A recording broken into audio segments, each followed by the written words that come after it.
While it is important you allocate time to your social media, my hot tip here is to protect your time, and that is to time yourself. Well, hey there, and welcome back into the Direct Selling Accelerator podcast. My name is Sam Hind, and today I'm going to do a power podcast episode all about time management. If you're anything like me and you're a parent, perhaps, or you are a busy person trying to run a side hustle, time is not on your side. And let's face it, time is the one thing we can't get back. It is our most precious commodity, and yet we often don't treat it as such. So today I want to share with you some hot tips to help you manage your time productively, and I'm going to share with you some strategies I have learned from some of my amazing mentors over the years, some lessons that I honestly wish I had learned much, much sooner. So today I'm going to share those with you in a very fast-paced episode because let's face it, this is all about saving time so you've got more time for the things that matter for you so you can grow the business of your dreams. So let's get stuck in.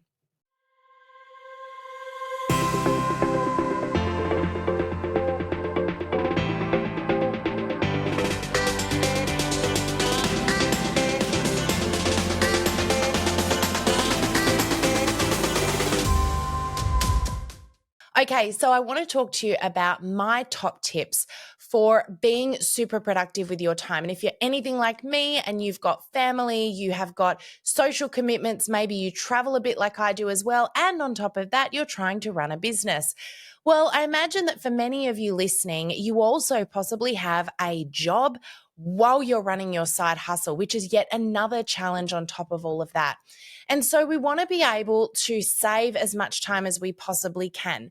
Now, there are several things here to keep in mind. The first is that while I am here to talk to you about social media strategies that work to grow your business, I'm also very, very aware that social media is one of the biggest time suckers there are. So I want to give you a really quick strategy to help you manage your time on social media effectively so that you are not wasting unnecessary time managing your business online and generating leads. Now, while it is important you allocate time to your social media, my hot tip here is to protect your time, and that is to time yourself. So when it comes to my social media, if I am doing a little bit of research, which is a really good thing to do, but it can end up with you going down the rabbit hole of distraction, it's really good to set a timer. So if I'm going to go in and do a bit of research on Reels, for example, or I'm going to have a look at some content in some groups, or I'm going to do a little bit of networking on social media or connecting, I will do one of two things. The first thing is I'll set my timer for, say, 15 minutes. I generally don't go longer than that, by the way, but maybe 15 to 20 minutes in one go, and then I move on with another task. My second little hot tip for you here when it comes to social media management is if you're running a business page is to use the Facebook Business Suite app. It's a little, I'm just pulling it up on my phone now just so I can describe it to you. It's called the Business Suite. It's a free app and it looks like a little backwards blue Pac-Man on a white background. The beauty of this is you don't need to then go through the main Facebook app to get to your business page, which means you go through your personal profile. If you use the Business Suite app, it takes you directly to your business page. Now, why is this important? It's important because, first of all, it only gives you the information you need. So you quickly get in there, you can see your insights, you can post, you can see your messages, your inbox, your feed. But the thing is, you're not distracted by your personal profile, which is designed to get your attention. Let's face it, Facebook knows exactly how to get our attention and it's going to do it. So if you go through the main Facebook app to get to your business page or manage your groups, etc., you're going to find obviously distraction is going to happen. So I find it a really good way to manage my time when it comes to social media. So time yourself and use the correct tools.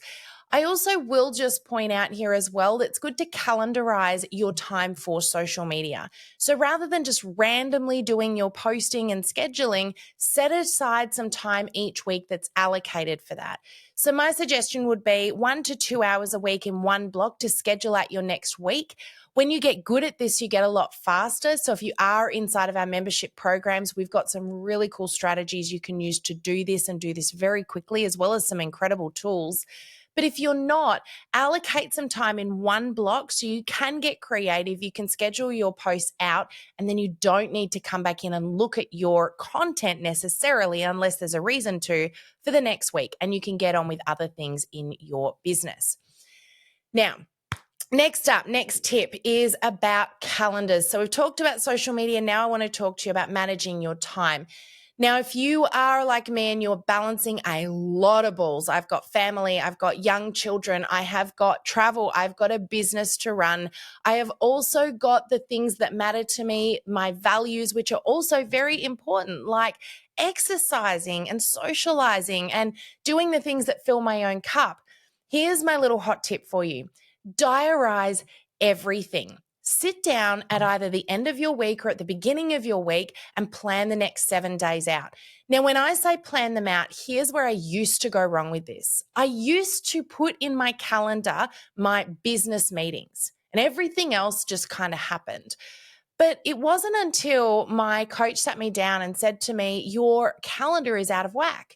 He said, if you don't diarize it, it won't happen. If it's not in your calendar, it doesn't happen. And it's so true.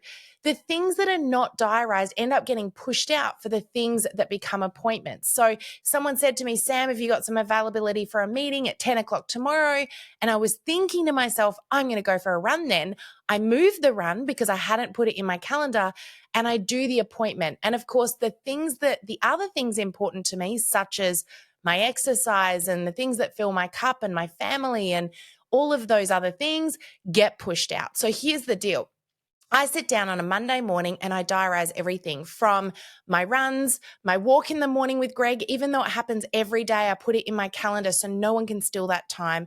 My time with my kids where I want to be present. So if we're doing a movie night together at home, I still put that in my calendar.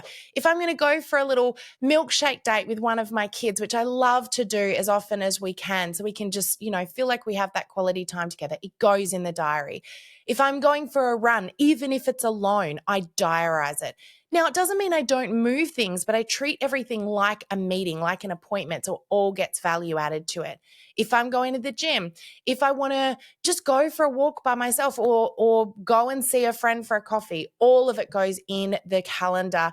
And the very important thing here that needs to go in, of course, is quality time with you and your significant other. So if I'm going to have a date night with Greg, and even if that is at home, if that is having a dinner together where we are present together and it is not about work and not about anything else, it goes in my diary. Now, my coach also gave me a hot tip with this, and this is just a visual thing that I do, totally up to you if you do this or not, but I wanted to share it with you just in case this is up your alley as well. I like to highlight them in color-coded highlighting. I know, kind of a little bit controlling, but for me, it's great because I get to then see that there's a balance in my life. So everything that's work-related is blue. Everything that is health-related is green. So all of my exercise. Everything that is related to my family and Greg, so being present with my loved ones, is pink. Anything that is my personal errands is purple. And so I can highlight all of these things in there. And what happens is I can see if I've got a balance in my week. If I'm like, oh, there's probably not enough pink in there, I'm going to know to add a few extra things. That way, I'm making sure that my time, everything is treated like it is worth my time rather than just my work appointments, which definitely was a mistake I made early on in the piece. So that's prioritizing my week out. Now, the next thing comes kind of off the back of that. And this is a really amazing skill that I learned again from a beautiful businesswoman who I really respect, and I have absolutely learned so much from her over the years. Is something that she taught me to do, and I've literally used this for about 10 years now. Again, I wish I knew about this sooner. I reckon I would have been much better at school and study if I'd done this. And this was a conversation I had with her around multitasking. I was like, I just feel like I can't fit everything in, and I get to the end of the week and then I've been busy, I've been flat out, and yet for whatever reason, I haven't accomplished anything. And she said to me, Sam, multitasking actually is not the best way to operate. You need to time block. I was like, what's time blocking? And so here's how this works. When you sit down at your desk to do your work, set yourself a task that you're going to do for a period of time and do only that task and turn off all distractions. This is a key. So here's what this might look like for me. If I'm going to check through my emails, I will allocate some time, maybe 15 minutes or 30 minutes, that is purely just for going through my emails. I will set a timer on my phone, or I love to use the app called Tide, which also has a little bit of white noise you can set in the background, like ocean or rain on the roof or something like that. A little fun thing I like to do. And then I will just check my email. I won't answer the phone. I won't take any appointments. If someone knocks on my office door, I'll tell them I'll be with them shortly, and I focus for that time. Now, it doesn't have to be long, but there is scientific research that shows that our concentration levels wane after about 28 minutes. So if you can set yourself a timer for somewhere within that and then give yourself a little break, get up, go have a drink, go for a little walk around and come back a few minutes later and start the next task, you'll actually find you get so much more done. I have shared this with many of our Rise Up Inner Circle members, and even those that were skeptical at first have said how game-changing this one thing has been for them in productivity. So that is time blocking. Next up, I just want to really quickly finish on the use of technology. One thing that I do notice is we can get a little bit caught up in the shiny new object. And that can look like the new platform that you want to go and try out, or, you want to set up a business page or a group, or you want to go look at this amazing tool, or start playing with a new app. I want to just caution you for a moment. Well, there are some amazing tools out there, many of which are going to be helpful for you. And absolutely, you need to use the things that are going to support you, like AI, which can save you oodles of time. Don't get too caught up using tools that maybe don't save you time, but end up actually costing you time in the long run. Be very mindful, because just because it's a clever tool doesn't mean it's the right one for you. So really think about, is this going to help me specifically with what my objective is in my business? And if you're not sure, maybe just stop, pause for a little moment and do a little bit of research before diving on in and spending ages. The other thing with that too is apps. I have downloaded app after app after app, that many of which I haven't used, but others that have wasted me so much time because I go through setting them all up, thinking they're going to be great for me, like a new CRM system or something like that. And at the end of the day, they just weren't the right fit for me. So I do want to really encourage you, stop, read the reviews, and check out the tools that are going to serve you specifically, and ask other people how they find them before you go diving on in and wasting your time on them. Last but not least, delegate the tasks or dump the tasks that are not for you. Not everything is within your skill set. You have got a special gifting. You have got special gifts, what I like to call your genius zone. Work in that as much as you can, because the things that you are good at, the things that you enjoy, you'll do much faster and much better than other people.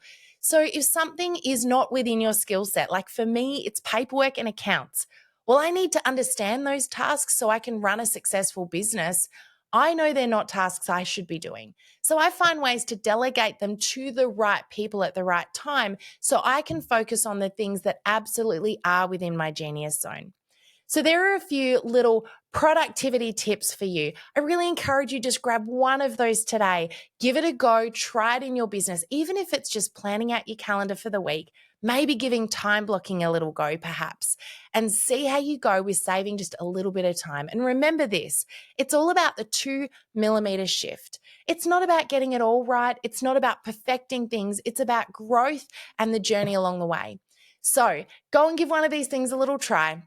And don't forget, if you love this podcast episode, do 2 things for me, would you? Number 1, please share this with a friend. I would love to be able to share these messages and these amazing free resources to help other direct sellers grow their businesses. So if you can help us spread the word, I would love that. Also, I'd love for you to subscribe to us on YouTube so that you don't miss out on any of our upcoming episodes. That's it from me. I look forward to seeing you on the podcast again next week. Bye for now. Thank you for joining us in this episode of the Direct Selling Accelerator podcast. If you love listening and you found that this was helpful for your direct selling business, please like and subscribe to our YouTube channel. You can also check out the recommended video that's popped up on your screen right here. I look forward to seeing you again next time. Bye for now.